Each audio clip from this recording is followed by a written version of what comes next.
ভক্তবৃন্দের চরণে আমার কোটি কোটি দণ্ডবৎ প্রণিপাত। প্রপন্ন পারিজাতায় তত্র বেত্রৈকপাণয়ে জ্ঞান মুদ্রায় কৃষ্ণায় গীতামৃত দুহে নমঃ। গীতামৃত দুহে নমঃ। গীতারূপ অমৃত যিনি উপনিষদ গাভীর স্তনবৃন্ত থেকে চ্যুত করেছেন, দহন করেছেন, সেই জ্ঞান মুদ্রাধারী গোবিন্দকে আমি প্রণাম জানাই। তিনি কেমন না প্রপন্ন পারিজাতায়। পারিজাত হলো স্বর্গের একটা বৃক্ষ, তাকে কল্পতরু বলা হয়। কল্পতরু কাকে বলে? যে তরুটা অর্থাৎ বৃক্ষটা সব রকম ফল দান করতে পারে। আমরা তো কল্পতরু দেখতে পাই না। আম গাছের তলায় দাঁড়ায় যদি বলি ওই আম্র বৃক্ষ ফল দাস, আম দেবে। যদি জাম চান জাম দেবে না, কাঁঠাল চান কাঁঠাল দেবে না, অন্য কোনো ফল সে দেবে না, আম ছাড়া দিতে পারে না। তাই যে কল্পতরু বলে না। কিন্তু স্বর্গের দেবতাদের উদ্যানে আছে এই পারিজাত, সে কল্পতরু। অর্থাৎ যা চাইবেন সেই ফল দান সে করবে। গোবিন্দকে কি বলেছে? পারিজাত। কার পক্ষে? প্রপন্ন পারিজাতায়। অর্থাৎ গোবিন্দ চরণে, হে গোবিন্দ আমি তোমার হলাম বলে গোবিন্দ চরণে যে শরণাগত হয়, গোবিন্দ তাকে কি দান করেন? ধর্ম, অর্থ, কাম, মোক্ষ চতুর্বিধ পুরুষার্থ দান করতে পারেন, যা চাইবেন তাই। তাই প্রপন্ন জনের কাছে পারিজাত তুল্য। প্রপন্ন পারিজাতায় তত্র বেত্রৈকপাণয়ে। পানি মানে হাত, এক পাণে মানে এক পানিতে এক হাতে, তত্র এবং বেত্র। তত্র মানে ঘোড়ার লাগামটা। ঘোড়া মুখে দেখেছেন তো লাগাম থাকে, ঘোড়া গায়ে দিয়ে লাগাম লাগে থাকে, যাতে ঘোড়া ছুটতে খানা খান দিয়ে ঘোড়া ফেলে না দেয়, লাগাম থাকে। আর হাতে একটা পাঁচক থাকে ঘোড়াটাকে চালাবার জন্য। যারা ঘোড়া চালায়, রথ চালায়, তাদের হাতে একটা লাগাম থাকে, ঘোড়াটাকে টান দেবে। এক হাতে লাগাম আর এক হাতে পাঁচক থাকে।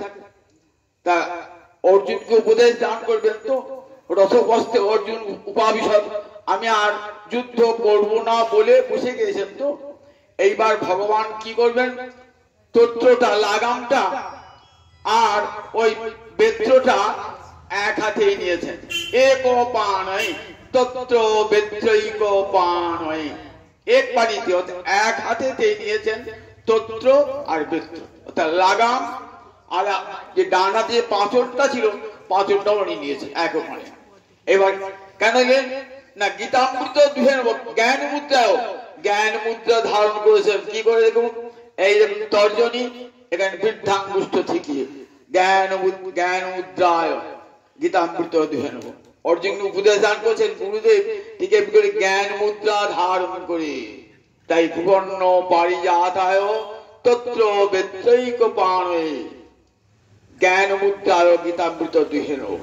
এমনি করে ভগবান উপদেশ দান করছেন জ্ঞান মুদ্রা ধারণ করে তত্র আর বেত্র দুটাকে এক পানিতে নিয়ে, এক হাতে নিয়ে সেই গোবিন্দকে নমস্কার জানাই। তারই করুণায় এই বিশ্ব সৃষ্টি চলছে। অর্জুন রথবস্তি উপাবিশদ যুদ্ধ করবেন না, যুদ্ধ আরম্ভ হয়ে যাবে। দুদিন হলো উপদেশ দান হলো। আজ কোন তিথি? ত্রয়োদশী তিথি। যুদ্ধ আরম্ভ হয়ে গেল। আজকে যুদ্ধ সকাল ভারতীয় সময় সকাল 6টায় যুদ্ধ আরম্ভ হয়ে গেছে। একদিকে কৌরব, একদিকে পাণ্ডব। কোথায় যুদ্ধটা হচ্ছে? কুরুক্ষেত্র, ভারতবর্ষের মধ্যস্থল কুরুক্ষেত্র। কুরু মানে সংস্কৃতে ক্রি ধাতু, লোট হি করে কুর, কুর মানে করো, আর ক্ষেত্র মানে জীবন। এই যে জীবনটা না শুধু করার জন্য এসেছি আমরা। করো, কর্তব্য কর্ম করো, মানুষ হয়ে এসেছো, কর্তব্য কর্ম করো। কার কর্তব্য করব? সংসারে স্ত্রী পুত্র আত্মীয়স্বজন?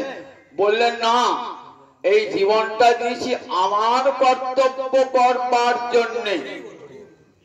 তাই আমাদের সবার জীবনটাই কুরুক্ষেত্র, সবার জীবনটা কুরুক্ষেত্র। কেবল করো করো আহ্বান, কিন্তু করতে গিয়ে আমরা বিচার করতে পারি না কোন কর্তব্যটা করব। তাই আমরা কেমন কিং কর্তব্য বিমূঢ়, একটা বেশ বললেন তো, কিং কর্তব্য বিমূঢ়, কোনটা করা উচিত আর কোনটা করা উচিত নয় ঠিক করতে পারি না। ভাবি না ওই স্ত্রী পুত্রের প্রতি কর্তব্যটাই আমার বড়, গোবিন্দ সেবাটাও না করলেও চলবে। কিং কর্তব্য বিমূঢ় হয়ে যায়। আমরা সবাই এই ধর্মক্ষেত্রে এসে, কুরুক্ষেত্রে এসে সবাই আমরা ধর্ম সংমূঢ় চেতা। স্ত্রী পুত্রকে দেখবো না গোবিন্দ সেবা করব, ধর্ম সংমূঢ়। তখনই কি আসেন? তখন কৃষ্ণ আসেন, গুরুমূর্তি ধারণ করে আসেন জীবকে। জীব, তোমার কর্তব্য কোন দিকে? দেখুন, সবার জীবনের রথের সারথি আমার গোবিন্দ। গোবিন্দ এই জগৎ গুরু রূপে আসেন, গুরু রূপে তিনি আসেন, চৈত্য গুরু রূপে সবার হৃদয়ে রয়েছেন। আবার বাইরে আচার্য মূর্তি ধারণ করে আসেন। আচার্যং মাং বিজানিয়াত নাম মন্যেত করিচিত। আমাকে আচার্য বলে জানবে, আমাকে কখনো মনুষ্য বুদ্ধিতে অবজ্ঞা করবে না। তিনি আমাদের সবার জীবনের রথের সারথি। কোন দিকে চলবে আমার জীবন রথটা নির্দেশ করে দেন। সবার জীবন রথের সারথি। আমাদের ভোগমুখে জীবন, আমাদের জীবন চলেছে ভোগের দিকে। সংসার ভোগ করব, টাকা উপায় করব, পয়সা করব, বাড়ি করব, গাড়ি করব, যশ প্রতিষ্ঠা অর্জন করব। জীবনটা শুধু খাও দাও আনন্দ করো। গুরুদেব এসে লাগাম টেনে ধরলেন না। জীব, তুমি চলেছো ভোগের পথে, মৃত্যুর পথে চলেছো। ওটা অমৃতত্বের পথ নয়। যদি জীব বাঁচতে চাও তাহলে দেখো এইটা তোমার বাঁচবার পথ। গুরুমূর্তি ধারণ করে কোন পথটা দেখিলেন? যে পথে গেলে অমৃতত্ব লাভ হবে, জীবন মৃত্যুর বড় পারে চলে যাব, অমৃতত্ব লাভ হবে। সেই পথ হলো কোথায়? বিষ্ণু পরমে পদে মধ্য উৎসবের মাতা বলে গোবিন্দের চরণ কমলে সব অমৃতের উৎস গুরুদেব এসে দেখিয়ে দেন। অর্জুনকে উদ্দেশ্য করে জগতের জীবকে উপদেশ দান করছেন। অর্জুন তো নর, নরের প্রতীক, আর ভগবান শ্রীহরি সাক্ষাৎ নারায়ণ। তাই গীতা সুগীতা বলেন প্রতিটি মানুষের মানে ঘরোয়া গ্রন্থ গীতা। মনে রাখবেন, এই গীতাটিকে ভালো করে পড়বেন। সার্বজনীন গ্রন্থ, জাতীয় গ্রন্থ, তার চেয়ে বড় কথা ঘরোয়া গ্রন্থ আমাদের ঘরে যেন নিত্য পাঠ্য হয় এই গীতাটি। গীতা সুগীতা কর্তব্য। প্রতিদিন ঘরে বসে বসে গীতা পাঠ করুন পরমানন্দে। আর কোন শাস্ত্র পড়তে হবে না। যদি মানুষ, গীতা তো সংস্কৃত ভাষা লেখা, পড়তে পারি না, বাংলাতে আছে গীতা। তার একটা গল্প শোনায়। মহাপ্রভু দক্ষিণ দেশে গিয়েছেন না, দেখছেন একটা মূর্খ ব্রাহ্মণ, কিছুই ভালো লেখাপড়া যায় না, তেমন যায় না, সংস্কৃত জানি না, সে ভুলভাল উচ্চারণ করে গীতা পড়ছে, ভুলভাল উচ্চারণ করে গীতা পড়ছে। সবাই হাসাহাসি করছে। ওখানকার সব পণ্ডিত তো, কি হলো, সব পণ্ডিত তো, সবাই হাসাহাসি উচ্চারণ শুনে সবাই হাসাহাসি করছে।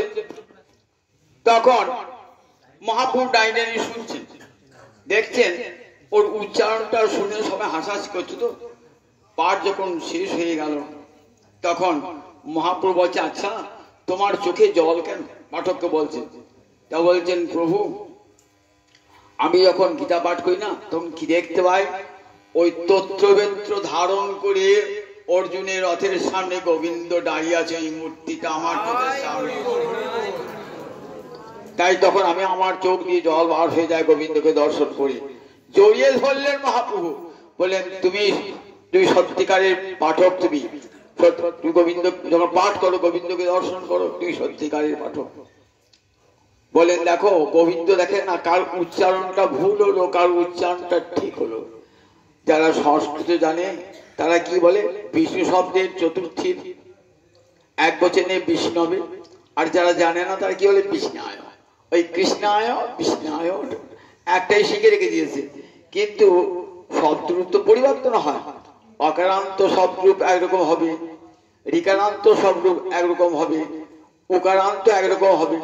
বিষ্ণু শব্দ চতুর্থীর এক বচনে বিষ্ণু হবে, কৃষ্ণ শব্দ অক্রান্ত বলে কৃষ্ণায় হলো, নর শব্দ অক্রান্ত বলে নরায় হলো। তাই বলে তার বিষ্ণু বিষ্ণায় হবে না। কিন্তু যারা জানে না তারা কি হয় বিষ্ণায় বলেন, আর যারা পণ্ডিত তারা বলেন বিষ্ণবে নব। তা বলছেন দেখো ধীর বদতি বিষ্ণবে, যারা পণ্ডিত তারা বিষ্ণবে বলে, আর মূর্খ বদতি বিষ্ণায়, মূর্খ জন সে বিষ্ণায় বলে। দয়োরে ভসমংরাজ্য ভাবগ্রাহী জনার্দন, গোবিন্দ দুটোকেই গ্রহণ করেন। যে বিষ্ণায় বলছে তাকেও নেন, আবার যে বিষ্ণবে বলছে তাকেও নেন, কারণ তিনি ভাবগ্রাহী। তিনি দেখেন আমার অন্তরের ভক্তিটা তিনি দর্শন করেন, অন্তরের ভক্তিটা ভাবগ্রাহী জনার্দন। তাই ওই অজুহাত দেখাবেন আমি পড়তে পারি না, সংস্কৃত পড়তে পারি না। এখন বাংলা গীতা পাওয়া যায়, প্রত্যেকে গীতা পাঠ করুন, ঘরে ঘরে গীতা পাঠ করুন, জীবনটা সুখের হবে গীতার। আজকে দেখুন একটা কি শুনলেন তো, মানুষের জন্ম এবং থাকলে তার মৃত্যুটা হবেই হবে, কিন্তু আমার মৃত্যু নাই। আমার মানে আমি এই দেহ নয়, আমি জীবাত্মা, আমি গোবিন্দের অংশ। সেই মহাপ্রভু কথা শুনেছেন তো, জীবের স্বরূপ হয় নিত্য কৃষ্ণ দাস। কে আমি কেন মরে যারে তাপত্র হয়, ইহা নাহি জানি মুই কেমন হিত হয়। সনাতন গোস্বামী পাদ প্রশ্ন করেছেন মহাপ্রভুকে, মহাপ্রভু উত্তর দিলেন কে আমি। এত সুন্দর ছোট্ট একটি কথা, দর্শনের বিরাট কথাটাকে কত ছোট করে বললেন, কে আমি কেন মরে যারে তাপত্র হয়। কে আমি, জীবের স্বরূপ হয় নিত্য কৃষ্ণ দাস। জীব নিত্যকালের কৃষ্ণের অংশ, সে অংশীর সেবা করবে, গোবিন্দের দাস, এটাই তার স্বভাব ধর্ম। তাই গোবিন্দের যেমন জন্ম মৃত্যু নাই, গোবিন্দ দাসেরও জন্ম মৃত্যু নাই। আমার দেহটা পাল্টাবে, দেহটার বাল্য, কৈশোর, যৌবন, প্রৌঢ়ত্ব, বার্ধক্য এবং একদিন অবশেষে মৃত্যু অবশ্যই আমি ভাবি। এমনি করে আমার দেহটা ক্ষয় হয়ে যাবে, কিন্তু আমি দেহ নয়, আমি জীবাত্ম স্বরূপ, আমি গোবিন্দের দাস। আমার মৃত্যু নাই, আমার মৃত্যু কোন কালে আমি ছিলাম, আমি আছি, আমি থাকবো। এই দৃঢ় বিশ্বাস অন্তরে গীতা এনে দেয়। অমৃতত্বের ভাবনা, মৃত্যু ভাবনা দূর হয়ে যায়। আমাদের ভারতবর্ষের দর্শন শাস্ত্র বলছে মৃত্যু বলে কোনো জিনিস নাই, মৃত্যুর বই প্রাণী নাস্তিক, মৃত্যু বলে কোনো বস্তু নাই, জীবের মৃত্যু নাই। আমি ছিলাম, আমি আছি, আমি থাকবো। আজ পুরুষ দেহে আছি, কাল নারী দেহে, আজ ব্রাহ্মণ দেহে আছি, কাল চণ্ডাল দেহে, আজ মানুষ দেহে আছে, কাল পশু দেহে, কিন্তু আমি থাকবো। আমি যে কোনো আমার পরিবর্তন হোক না কেন, সমস্ত পরিবর্তন সত্ত্বেও আমি থাকবো, আমার কখনো বিনাশ নাই। অর্জুনকে বোঝাচ্ছেন, অর্জুন বলছেন যে প্রভু আত্মা অবিনাশী স্বীকার করলাম, কিন্তু তাই বলে কি মানুষকে হত্যা করলে পাপ হবে না? বললেন শোনো অর্জুন, পাপ কখন হবে? যদি কর্ম করো কামনা নিয়ে, তাহলে সেই কর্মের ফল ভোগ করতে হয়। তুমি যদি মনে করো আমি রাজ্য পেয়ে সুখী হব, রাজ সিংহাসন লাভ করব, এই কর্ম বাসনা নিয়ে তুমি যুদ্ধ করো, তাহলে কিন্তু তোমাকে কর্মফল ভোগ করতে হবে। তাই আগে শুনে দিলেন কর্মযোগের 4টে সূত্র। কি বললেন? দেখো, কর্মণ্যেবাধিকারস্তে মা ফলেষু কদাচন, মা কর্মফল হেতুর ভূমা, মা সঙ্গস্তু অকর্মণি। কর্মণি এব অধিকার, তোমার কর্মেতে অধিকার। 1 নম্বর সূত্র, মা ফলেষু কদাচন, ফলে তোমার অধিকার নাই। তোমার কর্ম অধিকার, ফলে তোমার অধিকার নাই। মা কর্মফল হেতুর ভূ, কখনো কর্মফলকে হেতু করে কোনো কর্ম করবে না। আর কর্মফল পাবো না বলে যেন তোমার অকর্ম তোমার আসক্তি না হয়। তাহলে এই কর্মফলের চারটে সূত্র, সেই জন্যে কর্তৃত্বহীমান বিসর্জন করে সমস্ত কর্মফল গোবিন্দে অর্পণ করে কামনা বাসনা অন্তর থেকে বিসর্জন দিয়ে যদি কর্ম করো, তাহলে সে কর্ম কখনো পাপ পুণ্য কোনো কিছুই দান করে না। এটা কখন আসে বললেন যখন জীব স্থিতপ্রজ্ঞ ভূমিতে আসে। স্থিতপ্রজ্ঞ মানে স্থিতা প্রজ্ঞা যস্য স, যার প্রজ্ঞা স্থির হয়ে গেছে। কার প্রজ্ঞা স্থির হয়েছে? জীব পঞ্চকোষে আবৃত। পঞ্চকোষ কি কি? অন্নময়, প্রাণময়, মনোময়, বিজ্ঞানময়, আনন্দময়। যতক্ষণ রয়েছে এই প্রাণময় কোষে আর অন্নময় কোষে, প্রাণময় আর অন্নময় কোষে, তখন জীবের কেমন অবস্থা? তখন জীব বৈশ্যানর ভূমিতে, উপনিষদের ভাষায় বৈশ্যানর ভূমিতে রয়েছে। এই অবস্থায় তখন জীবের কোনো চৈতন্যই থাকে না, জীবের এই অবস্থাতে। তারপরে তৈজস ভূমিতে আসে জীব, তারপরে আসে প্রজ্ঞা ভূমিতে। এই প্রজ্ঞা ভূমিতে যখন আসে তখনই জীবের চিত্ত স্থির হয়ে যায়, তখন তাকে বলে স্থিতপ্রজ্ঞ। অর্জুন জিজ্ঞাসা করছেন, প্রভু আপনি যে বলেন বুদ্ধি তখন ভগবান স্থিতপ্রজ্ঞ হয়ে যায়, স্থিতপ্রজ্ঞস্য কা ভাষা সমাধিস্থস্য কেশব। স্থিতধি কাকে বলে? কা ভাষা মানে লক্ষণ কি? স্থিতপ্রজ্ঞের লক্ষণ কি? স্থিতপ্রজ্ঞস্য কা ভাষা সমাধিস্থস্য কেশব। স্থিতধি কিং প্রভাসেত কিমাসিত ব্রজেত কি। স্থিতপ্রজ্ঞ ব্যক্তি লক্ষণ কি? স্থিতধি কিং প্রভাসেত, কেমন করে কথা বলেন, কিম আসিত, কেমন করে অবস্থান করেন, কিম ব্রজেত, কেমন করে এই জগতে বিচরণ করেন, আমাকে একটু বুঝিয়ে দেন। তখন ভগবান বলছেন, দেখো কাকে স্থিতপ্রজ্ঞের লক্ষণ বলে। তা বললেন, লক্ষণ বোঝালেন বলে যে দেখো, ভুজহাতি যদা কামান সর্বান পার্থ মনোগতান আত্মনিব আত্মনা তুষ্ট স্থিতপ্রজ্ঞস্তদেচ্যতে। ভুজহাতি যদা কামান, যখন সমস্ত কামনাকে সম্পূর্ণরূপে পরিহার করে। মনোগতান বললেন, মনোগত সমস্ত কামনাকে যখন পরিত্যাগ করে কেউ কর্ম করে এবং কেবলমাত্র পরমাত্মায় চিত্তকে সমাহিত করে দেয়, সেই হয় স্থিতপ্রজ্ঞ।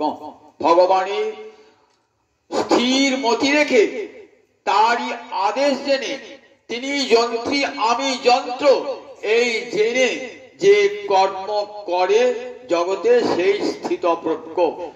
সমাধিস্থস্য বললেন প্রজহাতি যদা কামান। কামান বললেন, কামান একটা বিষয় মনোগতা। কাম তাহলে মনের ধর্ম, একটা পরিষ্কার বোঝা যায়। কাম মনের ধর্ম। যদি আত্মার ধর্ম হতো তাহলে কখনো কামনাকে কেউ ত্যাগ করতে পারত না।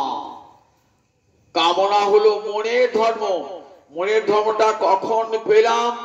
বলেন যখন এই মায়াময় জগতে মাতৃ গর্ভতে ভূমিষ্ঠ হলাম, তখনই পেলাম মায়াময় জগতে এই কামনা বাসনা আমার অন্তরকে চেপে বসল।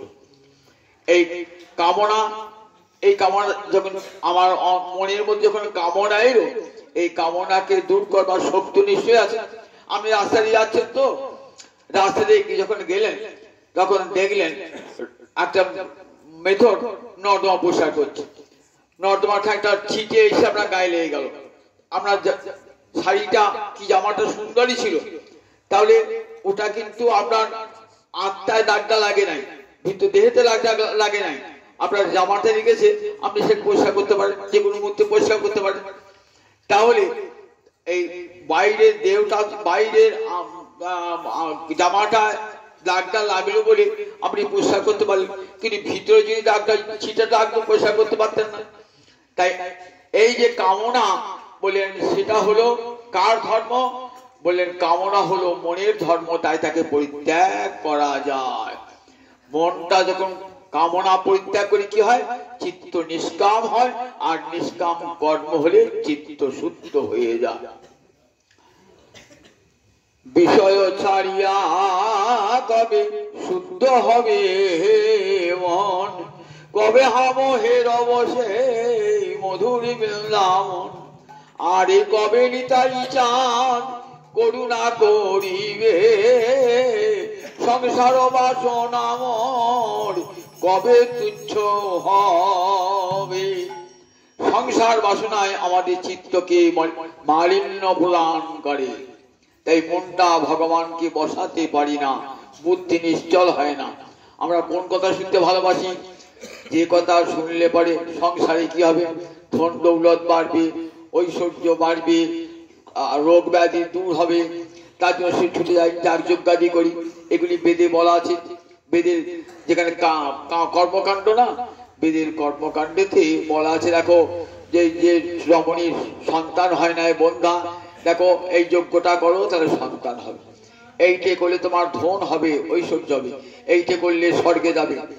এই সমস্ত বেদের কর্মকাণ্ডের কথা শুনে শ্রুতি বিপত্তিপন্না আমাদের চিত্ত ক্ষিপ্ত বিক্ষিপ্ত হয়ে যায়, ফল পাবার লোভে আমরা ছুটে যাই।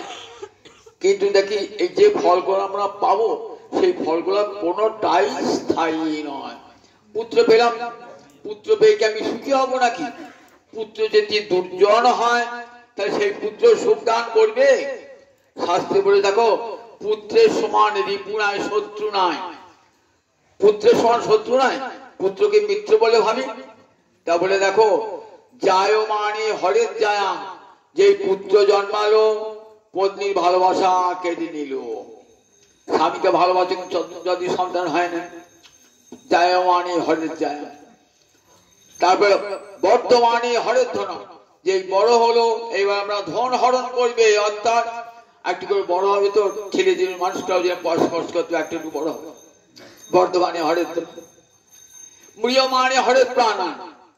ছেলে হঠাৎ দুর্ঘটনায় মৃত্যু হয়ে গেল, কিছু ঘটনা বলো, আপনি বললেন আমারও মৃত্যু হলে ভালো তো, আর সংসারই করতে পারবেন না, আপনি অর্ধমৃত হয়ে গেলেন।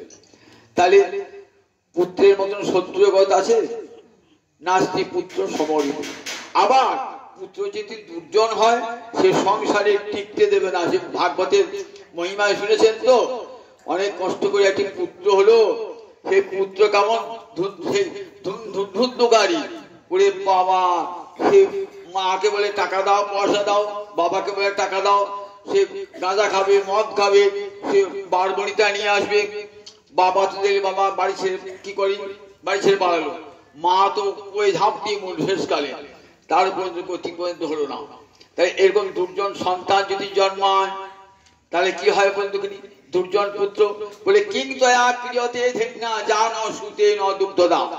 সেই গরু কিনে লাভ কি লাভ? যে গরু দুধ দেয় না, যে গরু প্রসব করে না। তাই কোর্থ জাতে ন পুত্রে ন যৌন ভক্তিমান ন বিদ্যান। সেই পুত্র জন্মে কি হবে? যে পুত্র পিতা মাতাকে ভক্তি করে না, যে পুত্র লেখাপড়া শেখে না। কোর্থ জাতে যাবজ্জীবন জড়দহের মূর্খ পুত্র সারা জীবন পিতাকে দহন করে।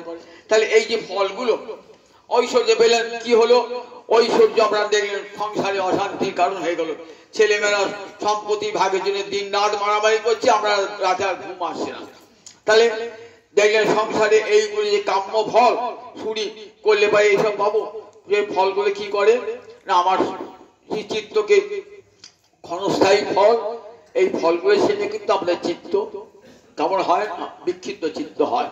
কিন্তু যখন গুরু সাধু গুরুর কৃপায় মনটা ভগবান শ্রীচরণে যখন সমাধিত হয়ে যাবে, বলেন সমাধিস্থ কাকে বলে? সমাধিয়তে চিত্তম অস্মিন ইতি। যখন চিত্ত যখন পরমেশ্বরের সমাহিত হয়ে যায়, অর্থাৎ ভগবানের মনটি রেখে যদি সংসারে সকল কর্ম করে কারা? যারা স্থিতপ্রজ্ঞজন সংসারে চিত্তটি বা ভগবানের চিত্তটি রেখে সংসারের সকল কর্ম করেন। সংসারকে তারা বৃন্দাবন বানিয়ে ফেলান। সংসারের স্ত্রী পুত্র সব যেন আমার কৃষ্ণ সেবার সাধক সাধিকা হয়, কৃষ্ণ সেবার।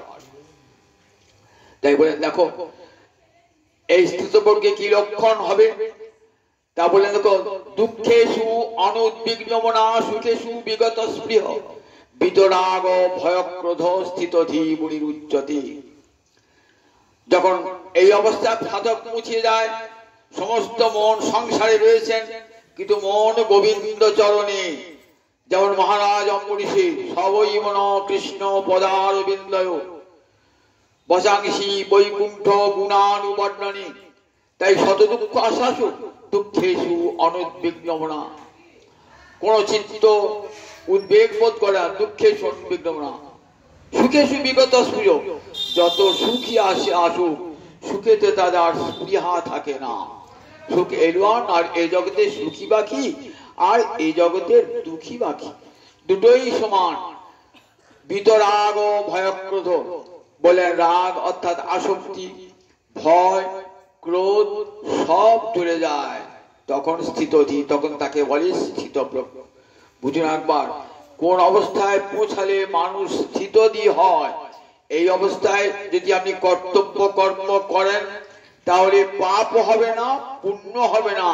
কোটি কোটি লোক নিহত হলেও তাতে আপনার কোনো পাপ স্পর্শ করবে না। ভগবান বলছে আমি যন্ত্রী তুমি যন্ত্র, আমার আমার যন্ত্রী যেমন যন্ত্রকে ঘোরায় ঠিক তেমনি আমি তোমাকে যে কর্তব্য কর্ম করাবো তোমাকে সেই কর্তব্য কর্ম করতে হবে। ভগবানের আদেশ জেনে যখন তুমি কর্তব্য কর্ম করবে তখন তোমার কোনো পাপ স্পর্শ করবে না। এই সংসারে এই অবস্থা স্থিতপ্রজ্ঞ অবস্থা। স্থিতপ্রজ্ঞ কেমন আচরণ করেন তা বলেন, বিষয়া বিনিবর্তন্তে নিরাহারস্য দেহিন রসবর্জং রসপস্য পরং দৃষ্টা নিবর্ততে। বললেন কেমন করে আচরণ করেন এই স্থিতপ্রজ্ঞ। বিষয়া বিনিবর্তন্তে নিরাহারস্য দেহিন রসবর্জং রসপস্য পরং দৃষ্টা নিবর্ততে। রস বলছে নিরাহারস্য, ইন্দ্রিয় দিয়ে বিষয় ভোগ করবেন না। ইন্দ্রিয় দিয়ে সংসারে রয়েছেন, সংসারের থেকেও সংসারের সমস্ত বিষয়ের প্রতি ঔদাসীন্য এসে যায়। বিষয় নিরাহার কেমন বলেন দেখো, সংসারে সমস্ত ঐশ্বর্য সংসারে বিদ্যমান কিন্তু জানতে হবে এগুলি আমার কোনোটাই নাই। সে একটা গল্প বলেছিলাম না, এক রাজার গৃহে এক বন্ধু এসেছেন, বন্ধুকে দেখাচ্ছেন যে দেখো এই দেখো বন্ধু চা আপনার বিশাল বাড়ি। তো বলে আমার বাড়ি নয়। কার বাড়ি? গোবিন্দের বাড়ি। বলেন এই সরোবর বিশাল সরোবর, এই সরোবর তো আমার নয়। কার সরোবর? গোবিন্দের সরোবর। দেখাচ্ছেন করি। তারপর সভাগৃহ দেখালেন, সভাগৃহ বলে সভাগৃহ তো আমার নয়, এই সভাগৃহ গোবিন্দের। মন্দির দেখালেন, এই মন্দির কার? বলেন এই মন্দির গোবিন্দের। শেষকালে গোবিন্দ বিগ্রহটি বলে ওটি আমার। ঠিক এমন নিরাসক্ত দেখুন সংসারে সব থাকবে রামকৃষ্ণের ভাষায়। কিরকম থাকবে রামকৃষ্ণের ভাষায়? পাকাল মাছের মতো সংসারে থাকবে, পাকে থাকবে কিন্তু পাপ তোমার গায়ে থাকবে না। তাই সংসারে সকল অবস্থা মন যেন ভগবানকে থাকো। বলে আচ্ছা সংসারে থাকবো অথচ মন ভগবানের থাকবে কেমন করে? বলে থাকে না। বলে দেখবে সাঁওতালদের মেয়েরা নাচে কিরকম, মাথার উপর হাঁড়ি চাপিয়ে একটা পর একটা হাঁড়ি, একটা পর একটা হাঁড়ি, একটা পর একটা হাঁড়ি, এমনি 50টা হাঁড়ি চাপায়। তো সে পয়সা দেবে না, হাঁড়ি না দেখি সে নাচছে তো কত অঙ্গভঙ্গি করে, কিন্তু তার মনটা কোথায় বয়ে আছে? মনটা পড়ে আছে হাঁড়িতে, মাথাতে যেন মনটা হাঁড়িগুলো মাথা থেকে পড়ে না যায়, তাহলে পয়সা পাবে না। ঠিক সেই ঠাকুর রামকৃষ্ণ বলছেন দেখুন ছুতরদের মেয়েরা কি করে, দেখুন চিড়ে কোটে, তো চিড়ে কোটে সব কি করবে? ডান হাত দিয়ে চিড়ে উল্টাচ্ছে, বাঁ হাত দিয়ে ভাজনা খোলার চালটা উল্টাচ্ছে, আবার কি করছে, আবার আগুনটা নিভে গেছে বলে আবার আগুনে দুধটা ঢেলে দিচ্ছে, আবার নিজের ছেলেকেও দুধ খাওয়াচ্ছে, কিন্তু মনটা সবসময় যেন ওই ঢেকিয়েটা হাত পিছিয়ে না দেয়। ঠিক সেই রকম সংসারে থাকুন, সংসারে সব কাজ করুন। একই বলছেন দেখো শীতপ্রজ্ঞা, সংসার গীতা বলেন না যে সংসার ছেড়ে দিয়েছো, এমনি করে প্রজ্ঞা ভূমিতে উঠুন, সংসারে সব কর্ম করুন, কিন্তু মন যেন গোবিন্দ পদারবিন্দে সর্বাবস্থায় মন থাকে। চিত্ত কি কেমন পরমেশ্বরের চিত্ত সমাহিত হয়ে থাকবে। সংসারে সকল কর্মে ধ্যানে জ্ঞানে হৃদয়ে রহ। আমি স্ত্রীর প্রতি কর্তব্য, পুত্রের প্রতি কর্তব্য, নাতির প্রতি কর্তব্য, আত্মীয়স্বজনের প্রতি কর্তব্য, রাষ্ট্রের প্রতি কর্তব্য, সমাজের প্রতি কর্তব্য, দেশের প্রতি কর্তব্য, সমস্ত কর্তব্য পালন করব, কিন্তু মন যেন গোবিন্দ চরণারবিন্দে থাকবে। দেখো অর্জুন, তুমি ক্ষত্রিয়, তোমাকে কর্তব্য কর্ম করতে হবে দেশ রক্ষার জন্য, সমাজ রক্ষা করবার জন্য, রাষ্ট্রের মানুষকে রক্ষা করবার জন্য তোমাকে অস্ত্র ধারণ করতে হবে। তুমি জানবে আমি নিমিত্ত মাত্র, আমি যুদ্ধ করবার কেউ নয়। ওই একটাকে শুনলেন তো যে অর্জুন বলছে যুদ্ধ করবে না, বলছে যুদ্ধ তোমাকে করতেই হবে। যুদ্ধ তুমি করবে নাকি? তুমি তো নিমিত্ত মাত্র হবে। যুদ্ধ আমি করে নাকি যুদ্ধের ফল দেখবে? বিষ্ণু দেখাচ্ছেন কর্ণ দ্রোণ সব ভীষ্ম সব কেমন তার মস্তক গুলো চূর্ণ বিচূর্ণ, গোবিন্দের বিশাল বিশাল দন্তের দ্বারা মস্তক তখন কিন্তু ধর্ম হয় নাই, চূর্ণ বিচূর্ণ হয়ে রয়েছে। অবাক হয়ে গেলেন। দেখো তুই বলছেন যুদ্ধ করবো না, তুই কর্তা নাকি? এই কর্তৃত্বের অভিমান যতক্ষণ থাকবে ততক্ষণ কিন্তু পাপ পূর্ণ স্পর্শ করবে।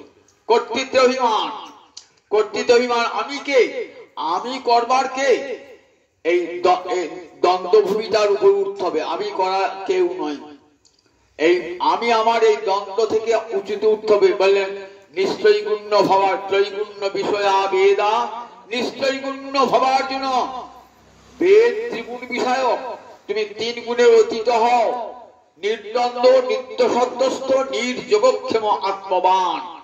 দ্বন্দ্বভূমির উপরে ওঠো, ভালো মন্দ সুখ দুঃখ এই বিচার করবার তোমার ক্ষমতা তোমার নাই। তুমি এই দুইয়ের দ্বন্দ্বভূমিতে ওঠো, যেখানে সুখ নাই দুঃখ নাই, যেখানে ভালো নাই মন্দ নাই, নির্দ্বন্দ্ব নিত্য সত্যস্থ।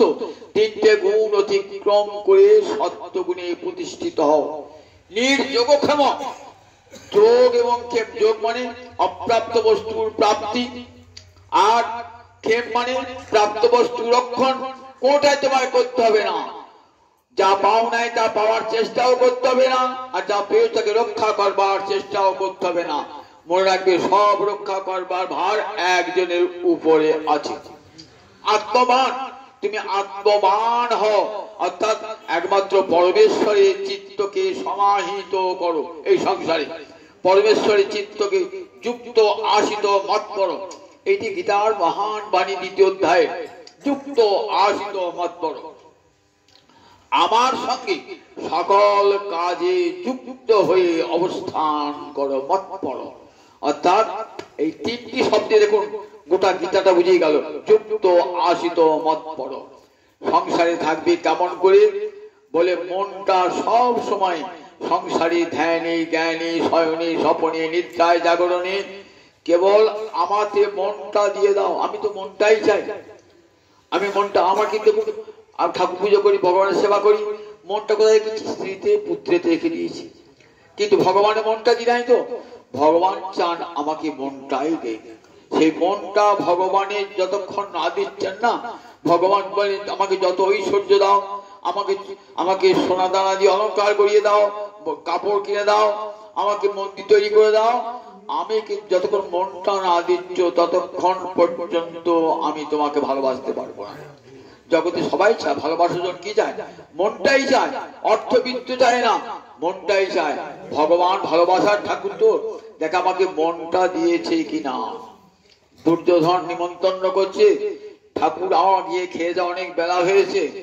বললেন না না, আমার ক্ষুধা পায় নাই। ভগবানের ক্ষুধা পেয়েছে, তবু গেলেন না। অর্জুন তোমাকে ভালোবেসে খাওয়াবে না, অর্জুন দেখা ওই সহ্য দেখাবে, কিন্তু বিদুর মন দিয়ে খাওয়াবে, ভালোবেসে খাওয়াবে। তার সামান্য খুদ আছে বটে, কিন্তু অন্তরে ভালোবাসাটা প্রবল ভালোবাসা। ভগবান সেখানেই গেলেন, বিদুরের গৃহে গেলেন, দুর্যোধনের গৃহে গেলেন না। তাই ভগবান কি দেখেন? ভগবান অন্তর্দর্শী, আমার অন্তরটা ভগবান দেখেন। সবই মনো কৃষ্ণ পদারবিন্দ। তাই সর্বাগ্রে মনটা গোবিন্দ চরণে দিলে কি হয়? মন বুদ্ধি ভগবানে অর্পণ করলে সে স্থিত প্রজ্ঞা, সীতা প্রজ্ঞা যা, এই ভূমিটার নাম হচ্ছে প্রজ্ঞা ভূমি। অর্থাৎ সুষুপ্ত অবস্থা তো জাগ্রত, সুষুপ্ত অবস্থা, তিনটি অবস্থা জাগ্রত উপনিষদের ভাষা, খুব কথাগুলো কঠিন। জাগ্রত, স্বপ্ন, সুষুপ্তি, এই উপনিষদের তিনটে বলছে মানব জীবনের তিনটে অবস্থা, জাগ্রত, স্বপ্ন, সুষুপ্তি। জাগ্রত অবস্থায় আমরা কথা বলছি, বিচরণ করছি। স্বপ্ন ঘুমের আগে স্বপ্নাবস্থা আছে, অবচেতন মনে রয়েছে। আর সুষুপ্তি, এই সুষুপ্তি অবস্থায় কি হয়? এই সুষুপ্ত অবস্থায় আপনি যে সব রয়েছেন, এইটাই কিন্তু আমরা আসল স্বরূপ। এই অবস্থায় কোন জগতের ভাবনা, চিন্তা, শোক, মোহ কিছুই আর থাকে না। একটা জননীর তার পুত্র চলে গেছে, তো সারা দিন রাত কাঁদছেন, তাকে ইঞ্জেকশন দেওয়া হয়, ঘুমিয়ে ইঞ্জেকশন দেওয়া হয়, ঘুমলে আর কিছুই মনে থাকবে না, সর্ব সন্তাপ নাশিনী নিদ্রা। তখন দেখবেন আর মায়ের তাহলে শোকটা ক্ষণস্থায়ী বোঝা যায়। শোকটা যে গেল ক্ষণস্থায়ী কি করে? ওই ঘুমের মধ্যে দেখা শোকটা চলে গেল। তাহলে এই জগতের শোক মোহ কোনটাই স্থায়ী নয়, সবটাই অস্থায়ী। কিন্তু সেই অস্থায়ী বস্তুই আমাকে কি করে? আমার চিত্তটাকে বিক্ষিপ্ত করে দেয়। যা সত্য বস্তু, স্থির বস্তু, বাস্তব বস্তু, তার দিকেই মনটা যখন স্থির হবে, প্রজ্ঞা যখন স্থির হবে, তখনই তার নাম স্থিত প্রজ্ঞা অবস্থা। এই অবস্থায় এলে কি হয়?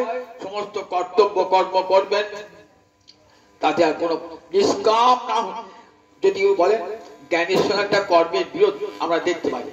জ্ঞানীরা বলেন কর্ম ত্যাগ করো, কর্ম বন্ধ না, কর্ম ত্যাগ করো। আর কর্মীরা বলছেন তাহলে কর্ম বন্ধ করে জগৎ চলবি কি করে? যদি কর্ম ত্যাগ করে দিই, তাহলে জগৎ চলবি কি করে, সংসার চলবি কি করে? তাহলে গীতা সেই জ্ঞান কর্মের সমুচ্চয় ঘটিয়েছে। বললেন দেখো, আপনি যদি বলেন জলে পোকা আছে, জল খাবো না, তাহলে জল না খেতে মানুষ মরে যাবে। তাহলে জলটা খেতে হবে, তোমাকে ফিল্টার করে জলটা খেতে হবে, শুদ্ধ করে জলটা খেতে হবে। তেমনি কর্ম আছে, কর্মটাকে শুদ্ধ করে নেবো। কেমন করে কর্মটা শুদ্ধ করব? বলেন নিজের আমিত্ব বিসর্জন দিয়ে দাও, অহংকর্মী এটা বিসর্জন দিয়ে দাও, সমস্ত কর্মফল গোবিন্দে অর্পণ করে দাও। কর্ম ফলের প্রতি কোনো আকাঙ্ক্ষা রেখো না, তাহলে কর্মটা শুদ্ধ হয়ে গেল, শুদ্ধ হয়ে গেল। এই কর্ম করলে কর্ম বন্ধন আসবে না, কর্ম নৈষ্কর্ম হয়ে যাবে, এবং সেই কর্ম নৈষ্কর্ম মুক্তির পথে আপনাকে নিয়ে যাবে। এই অবস্থাকে ধীরে ধীরে ভগবান অর্জুনকে নিয়ে আসবেন। সব শেষে বলবেন, অর্জুন আমি তো অনেক বললাম, তোমার মোহ দূর হয়েছে তো, তুমি যুদ্ধ করবে না বলছিলে। বলে প্রভু তোমার উপদেশে নষ্ট মোহ শিথিল লব্ধা।